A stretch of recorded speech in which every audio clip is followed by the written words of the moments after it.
I said it before in case you caught me doing this, we run on our own power supply, so it really shouldn't happen. But we like to apologize for the fact that we got cut off a couple of minutes ago. We're back now.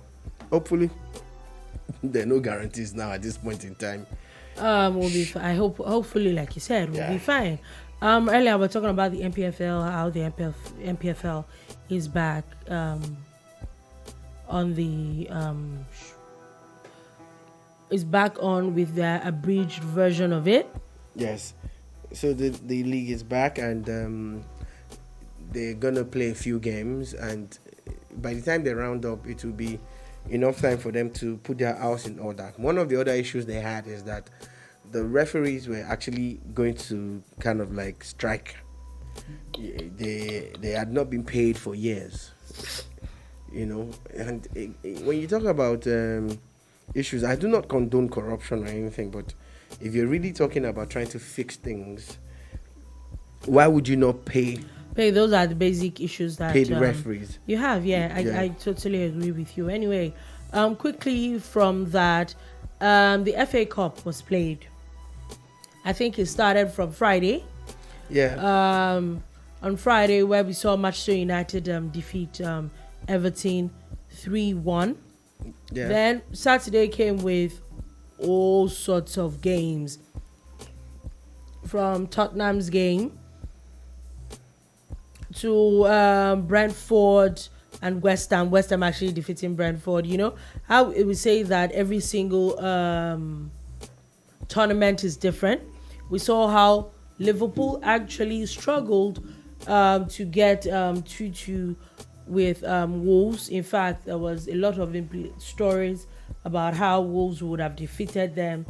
There was a story of a disallowed goal and all, and everything that Liverpool's. What I read was that Liverpool's VAR cameras were not working; they were not on. A good friend of mine would say, "How convenient!" How convenient! Yeah. But anyways, it's still football, and a whole lot of things has happened. And you had said it last week, officiating in England is actually very, very, very, very poor. Yeah, it's something people do not want to talk about, but the honest truth is that it's not looking good. It's not putting them in it almost feels like you would think it's only England that uses VAR. Do you get? There's always one story or another every single time. Also, that took us to Sunday games. There were a few games, but the one that took everybody wanted to watch was the last game of the day. And the funny thing is that just a few days before, we had seen these two teams play at the Premier League, and it was it ended a 1-0 game. It was not a bad game. It was not even a bad outing for Chelsea. Yeah, and in itself, goal scorer Riyad Mahrez. It wasn't a bad outing for Chelsea. It was even though they did not win that game against Man City. Yeah, and now we get to the FA Cup. Same team. In fact, don't even let me say same team, because some people that played on Thursday for Man City did not play. True, but again, they still had Riyad Mahrez. I saw that game, and then there was Alvarez, and there was sorry, they had Riyad Mahrez. There's a reason why I'm going to keep going on. He scored in the league game that they played before the FA Cup game, and when they played in the FA Cup yesterday, it was Riyad Mahrez with a beautiful free kick. I'm like, is this Riyad Mahrez, Lionel Messi in disguise? Are you Messi in disguise? Honestly, it's time for Chelsea to do a reappraisal and it's not working. Be honest with themselves. Mr. Potter does not look like the guy that should be managing your team. I was having this discussion yesterday, and a particular Chelsea fan says he's not a fan of his. Also can't blame him too much, because, or more like, you can't totally appraise him yet, because there are a lot of players that are injured. They're not buying established players, they're buying really young players. So at the moment, you can't give him you can only say that he's doing very badly if you give him a big team to deal with. So let me quickly respond to that and say that I know Roman would never even have employed this person. I think so. In the first I don't place. think he would have. He wouldn't have employed him. But if this guy just happened by chance to be a Roman soldier. But more people would have been bought. That's the first thing. You see, whatever excuses you're going to make, if it was under Roman, he would be fired by now. True. But why is fired? What was the is need him being fired? What was the reasonably? As much as Tuchel was not just Tuchel, perfect, Peter Cech, and the Sporting that it just kicked everybody out.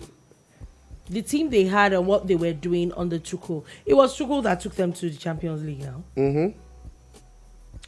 I do not think it was this Tuchel that made them win the Champions League. I do not think that it would have been this bad. I don't think that it's perfect. But if we also look at it from that other person's angle, it might be a little right that if you give him the team he wants, maybe, just maybe, he will turn some lemons into lemonade. Okay, please check this message. And the way things are. Yeah. What is it? Oh, he's at the door. Wow. Okay, so we're gonna have to make some adjustments here. The cameras would have to be moved. Anyway, for people that are here, just go. So for people that do not know, so today, the last game of this set of FA Cup games. Anyway, Chelsea's out of FA Cup. They're out of a lot of tournaments already, and they are like, God knows what. To keep this angles, maybe I just put a chair here. Nah, it's not going to look good. Anyway, Oxford United, Arsenal is moving all the way to Oxford United today to play. I honestly don't think that they're going to do badly. My own opinion. I'm not sure I've really seen Oxford United play before, but I think it should be a walk in the park for Gunners. As much as they're trying to keep up on the Premier League side, I also feel that winning one or two tournaments as well, or winning one or two other tournaments, other silverware this season will not be a bad idea as well. As we know, they're not playing Champions League football. I'm not even sure they're even playing Europa anymore. So I think that there's a lot of work that needs to be done. Like I've always said, I feel that they should take each team at this point, especially with the Premier League. I do not think that anybody should be written off, or you should take each game at their own merit, and then I think you definitely will just make sense. And moving on from that, I'm still talking a little bit of entertainment. Just wanted to put it out there. Avatar: The Way of Water. We had talked about it last week. I think that is still banging. It is still the biggest movie out there. You can go catch it out. I've not seen it myself. I need to see one of these days, catch it at the cinemas. And let's move on from that and let's go to some things that are happening in Nigeria at the moment. Maybe when other people come, then we can discuss a few things. One of the things that I was going to talk about is before we go, there was I didn't even really hear about the Edo train track incident before earlier today. Now, security operatives in Edo State has said to have arrested one of suspected kidnappers involved in kidnapping 32 passengers at a train station in the local government area of the state. So now, the story is now what they're also saying is that one of the 32 persons who were attacked at train station had also escaped from the kidnappers. They said that local hunters swung into action, combing the the vicinity. One of the kidnapped victims was able to escape, and now one of the kidnappers have been arrested. I think that is beautiful work. I really, really, really hope that something is being done with it, and then everybody that has been kidnapped is has finally now been arrested. Yeah, I hope they get arrested and the people that have been kidnapped actually get released. It will be a huge breath of fresh air if that's what really does happen. And now I wanted to talk about a bit of before we get to Nigerian politics, all the way in Brazil. Supporters of former Brazilian President Bolsonaro has now refused to accept his election defeat, where they had stormed the Congress, the Supreme Court, and the presidential palace at the country's capital on Sunday. Very interesting, and it's a very interesting matter that is going there. Demonstrators have said that they are going through this protest after the inauguration of another former president that now became a former leader that now became President Luiz Inácio Lula da Silva. They said that a lot of people bypassed security barricades, climbed the roofs, broke windows, invaded all three buildings, and were believed to have been largely vacant on the weekend. Now, my issue is that why do we feel that we need to protest? And even if we protest, which I think is our human right, anybody can protest. My problem always is that why do we need to destroy things? Why do we need to destroy property? Like, it actually doesn't make sense. My opinion though, but I don't think that it has made sense. I don't think it will make sense that anybody feels the need to always say what it is that they want to say. Now let's come down to Nigerian politics. For people that do not know, or people that like to, track President Muhammadu Buhari's whereabouts. This morning, he landed in Adamawa State after last week. The APC campaign council had announced that the president was going to be around for the campaign rallies of at least 10 APC states, or 10 states generally in the federation, because now he's in Adamawa, and last I checked, Adamawa is an opposition state, is a PDP state. Is also the major stronghold of the PDP presidential candidate, Atiku Abubakar. He is from Adamawa State. And we know that another interesting thing with Adamawa State right now is that the APC presidential candidate is a woman. She's the only woman that defeated a few people at the primaries. They even went to court over this issue, and she still defeated them at the courts as well. Call it being biased. It's not about being APC or PDP. I really, really hope that she wins. I'm not sure that we've really, really had like a duly elected, duly sworn in president, and it is that is really giving me ginger. I've seen a few of her pictures and her videos, and it's interesting how this happens. Really, really looking forward to what she will do and the elections on that matter. Also moving on from that, still talking about Adamawa State and the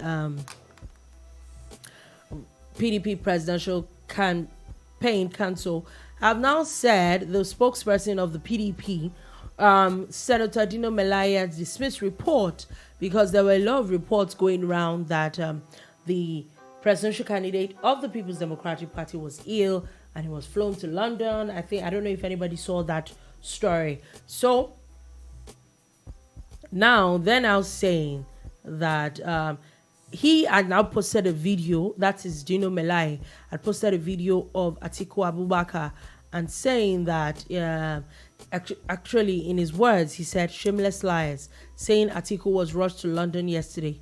We're just about to board for London now. See man way them say no well. Atiku is the nightmare. So he posted a video. The interesting thing with videos though is that we do not know when these videos were this video was taken, but looks like the video is okay, and then now they're saying that he's fine, there's nothing wrong with him, that it was just rumors. And so I think that really people should cut these people some slack. We really should talk about, I know that a lot of people will say that health is also very, very, very important. Majorly because we really had a very sick president at a while that even died while being president. For the first time of President Buhari as well, he was actually plagued with a lot of sicknesses. There was one time that the president was not seen for days and days, weeks on end, reading. And I remember that was when there was conversation of him being a clone, and back and forth like that. But anyway, I really feel that most issues that when we want to talk to people, or when we want to, we really should go on and talk about issues. It's more about issues than somebody's ill, somebody's this, somebody's that. Can we talk about what you plan to do? How do you plan to achieve it? Because anybody can do anything. Well, how do you plan to achieve it? Are those plans feasible? Let's try and be civil when it comes to those things. Also, now talking about that, coming all the way to Lagos State, the Lagos State has now said, Lagos State governor has now said he has actually asked for that religious leaders should shun evil predictions ahead of general elections. And I totally agree with that. Why do I say so? Is because we see these things a lot with Nigerian leaders, Nigerian religious leaders. We see a lot with prophets. Everybody has prophecies, especially at the beginning of the year. There are a lot of prophecies flying about. And the funny thing is that a lot of people have now come to say that a lot of these prophecies, most of the time, I think what really caught up with people was, number one, COVID-19. I've seen a lot of people question, like, okay, if there were so many prophecies, how come God did not tell one of you some of these things? And then a lot of these prophecies that come out, to me personally, it sounds like they're just prophecies of doom. There's never really good news that surrounds most of these things, and that's the bad part for me. Because as if you are a Christian, you're wondering, because your Bible is supposed to tell you that prophecies are supposed to edify you and all, but those things are not supposed to scare us. And so I think this is what the governor is saying, that he really needs to calm down. People really, really, really, really need to calm down at this point. Anyway, so I think that will definitely work for that. So moving on from that, and let's move on to something else. We're talking about politicians and the things that they say. The presidential candidate of the Labour Party is in the news a lot. Peter Obi has now explained that how he would handle agitators. According to him, he said that we are in a democratic dispensation. You govern by discussing, you govern by consensus. So I'll sit down and discuss with every agitator without the exception of the name. We must use carrot and stick approach. So what he's saying, that every agitator, from the Yoruba nation to the Biafra, so it's going to sit down and talk to everybody. Okay, I don't know how he's going to figure that out, but he has said that he he would discuss with everybody. So we definitely will see how that will work. Anyway, moving on from that, his vice presidential candidate has now decided to give us a show, as he decided to weep on air on Sunday night, where he has said that insults directed at his family were too much. All right, I'm just joining back. I'd like to apologize for that break in transmission from me. It's a whole lot of stuff. And yes, I actually didn't watch that town hall meeting by Peter Obi and his... But you saw the crying. But I actually saw snippets of the video where Dati actually talked about his father who had died. He said about 35 years now. And now his father was being abused because he joined the presidential race. That this had never happened until he joined this presidential race and all of that. And a lot of people have said a lot of things about it. Some people feel that he's shown a vulnerable side, and that shows that he's in touch, with his feelings, and he's the kind of leader that you want. Some have said, I'm not done. Please, I beg. Some have said, because that's not my opinion. Some have also said that it's a form of weakness, that you're not supposed to come on air to cry about abuse because it comes with the office, and they're running parallels with one of the major contenders, Bola Tinubu, who actually said about 3-4 weeks ago that he doesn't go to social media anymore because the way he's been abused and cursed and stuff, that he doesn't go there anymore. And people laughed at wherever forum that he had said this, but I saw a video of it. Someone sent it just to back up what they were trying to prove. So basically, my question is, yes, do I think that it comes with the terrain? Yes. Do I appreciate people insulting people? I think that it is one of the lowest things that we use our social media to do. And why I also say that is because 90% of the times, these things that we say, when you see the person, you cannot say it. And that's the honest truth. You cannot. Face to face. You won't be able to say it.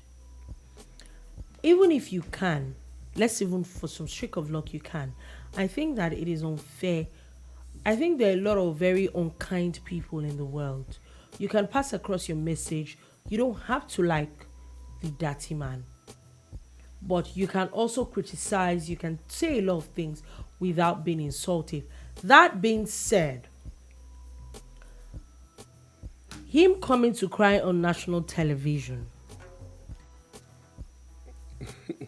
I think it is a ridiculous act. In your opinion? Oh yeah, that's why I think. Yeah. I think it is a ridiculous act. You're not even vice president yet. I am sure it's just a few days or weeks that you've been in the spotlight. Yeah. We have a vice president. Let's juxtapose to the current vice president. He's been vice president for almost 8 years now. We have seen some things being said about him. All sorts of things. Also, I'm not even going to go to the president. Yeah. All sorts of things being said about him. You know that when people cannot even get anything done in their life, they blame the president. Whatever it is that they are going through, it's the president that they blame. So what you're trying to say. So what you're saying is, in a few months, if this is hurting you this much, then what if you become vice president? Are you saying you're going to tell people not to insult you, or you're going to make a law? I think to me, I felt it was an act. It didn't look like something that made any sense whatsoever. I'm sorry. We've seen it happen a few times. He's not the first person that will cry. Let's put it out there. So it's not like as if he's doing something new. But every time it happens, it always looks ridiculous. Every single time. whoever came up with that script, I'm sorry. You actually think it was acting? Yes. There's a Twitter user, Wayme, who says, seeing Dati in tears broke my heart. And I can tell you for free, Dati is a strong man. Dati in tears is a representation of what so many of us face because we want to see this country work. No one said it will be easy, but some days are so vulnerable, but we keep moving. This is so you see, this is at underscore Wayme. Hypocritical issues that I have with Nigerians, and I know, especially on social media, I'm not going to say outside, a lot of people are very, very biased towards the Obi Dati campaign. But if we're being objective, I don't even think that is half as insulted as Bola Tinubu. At the moment, Atiku Abubakar is being told that he was flown out of Nigeria to London because he's ill, he can't stand up, he can't this, he can't that. All sorts of things have been said about him as well. Yeah. This is someone that has been contesting for president since 1992, I heard. You're correct. So he actually stepped down for this is someone for that was MKO at the SDP primaries. That was vice president for 8 years. You don't think that he's had his share, even though he too had his share. In fact, of crime. there's a trending video that we don't want to talk about yet here, but people are talking about it and they're playing it back. That is dragging him into some kind of and the man is still. Do you understand? Running, yeah. So that's my question. So you now coming to okay. So what's the crime supposed to do? So you just basically feel that shouldn't have gone that far. It's ridiculous. So where do you stand? You think it's ridiculous or you think it was an act? Because I want to be clear. Both. Okay, it's a ridiculous act. It's a ridiculous act. Yes. All right, but at Wayme disagrees. There are a couple of other people who have also it's fine. said that. Of course, this is how he feels about it, and it's interesting because Nigerians will hear their views. Again, it might be a good time for us to ask for even Dati himself and all the candidates, vice presidential and presidential, to speak to their supporters. Maybe they'll listen to you. The look what made it and how Atiku also gets bashed, Bola gets bashed. Even Showore, I see when people come for Showore. Last week, remember there was the conversation of his was it last week or 2 weeks ago? Of when he graduated. It was a massive joke. He made a blunder about, I think maybe it was the way he was talking that made it sound like, you graduated in 90, you graduated before you entered university. Do you understand? So it was. Guess what? The man moved on and everybody moves on. So maybe, just maybe, Mr. Dati should have moved on without with the tears. I beg. So, but here we are. Still this. All right, coming to a radio station near you. Yeah, Mr. Dati with the tears. Oh my God, I should actually be Mr. Dati with the tears. Anyway, but you're not gonna post it. Why won't I? No, you won't.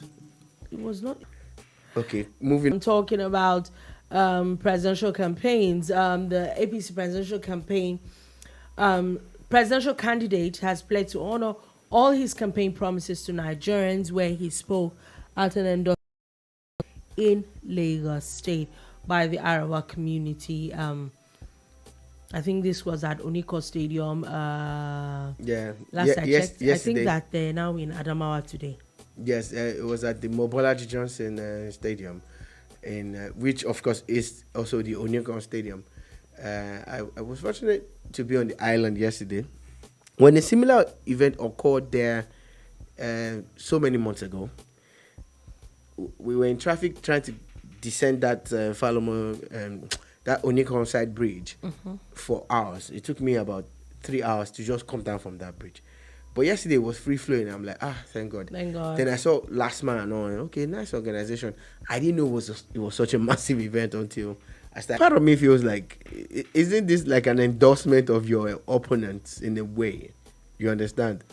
Then a little part of me feels like, isn't this a little bit belittling? Like, wait, if we're going to go by the polls, for instance, your name doesn't even appear. It's not even appear in the polls. So let's put the polls aside, because a lot of people say the polls are rigged or they are skewed. Or, okay. But, wait. Okay. I don't think that we should put the polls aside.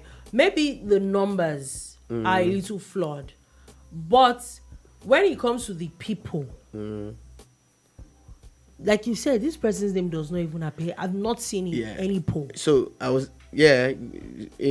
think we're saying the same thing more or less. That so if we leave the polls, I'm not saying forget the polls, but if we leave the polls and now move to, news, news mentions, eyeballs, aggregating all the mentions and stuff, you find that Chris Imumolen, I think that at this point, people not in the top 5. People can just feel good with themselves. I'm not saying that he's not a good candidate. Is Professor Chris Imumolen. I'm not saying he's a bad candidate. I'm not saying he's this or that. I'm just saying that it's funny how he feels that he's the one that is going to employ them that are seemingly ahead of them. But wait, did they tell you that they need employment?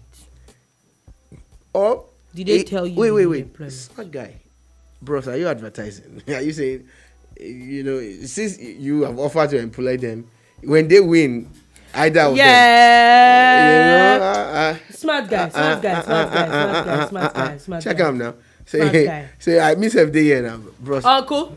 But if now you're angry with that, you try. Shout out to you. You try. Makes sense. You're smart. You try, but again, I see it as you saying these guys are actually very good too. Okay, now the Delta State government has said Labour Party presidential candidate a venue for its campaign rally in the state. It said that the party did not officially apply for any venue at all. Only made a demand to make use of the arcade in Asaba via telephone on Sunday. There's something fundamentally wrong with the way the Labour Party has been running its campaign. And before you bury me, listen. You fix a date for an event. The first thing you do is to secure the event venue. See, before you even pick these days, before you even pick dates, yes, go and be sure that the date you have, the venue is available. Yeah. So secure the event venue. Then when you get the event venue, you now send out invites because the venue has been secured. Yeah. And I know that they are scheduled to be in 2 parts of Delta State today, not 1. Do you understand? They're having 2 rallies in Delta, Asaba, and I think it's Asaba and Warri. And how would you plan something that some people will travel from out? Because most of these rallies, you have people flying in or driving in or, cruising in for them. So how do you bring people all the way and you've not actually tidied up your end? Because according to Delta State government, no official, appeal or statement had been put out or letter of whatever, I don't know at this point. So, but they say that they still made it happen. They're still going to facilitate it and even waive the fees for Labour Party, which is very magnanimous. Like you said, it's not the PDP left as much Delta as State. People write. I think that a lot of times, this is not just Labour Party. I think a lot of parties do it, and then we put, I won't say sentiment, more of guilt tripping. The first thing for me is do the right thing. I'm not saying that state governments maybe don't try to block some of these things. They do. But do your own due diligence. Then you'll be able to come out and say, look at the letters that we wrote. We wrote and they did not answer. That's where, so that they don't have something to come and that's where I'm coming from. And yeah, like you said, the planning is a little shabby on that angle.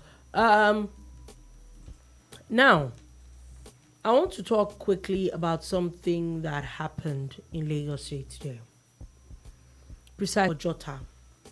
So, I'm not even sure that, it's not a matter of being sure. nobody most people, let me put it like that, did not hear that there was going to be a rally or protest, peaceful or not. And all we heard was that there was a clash in Lagos at Ojota. And okay, what's happening? So apparently there was supposed to be a rally or a protest, a peaceful protest by the Yoruba nation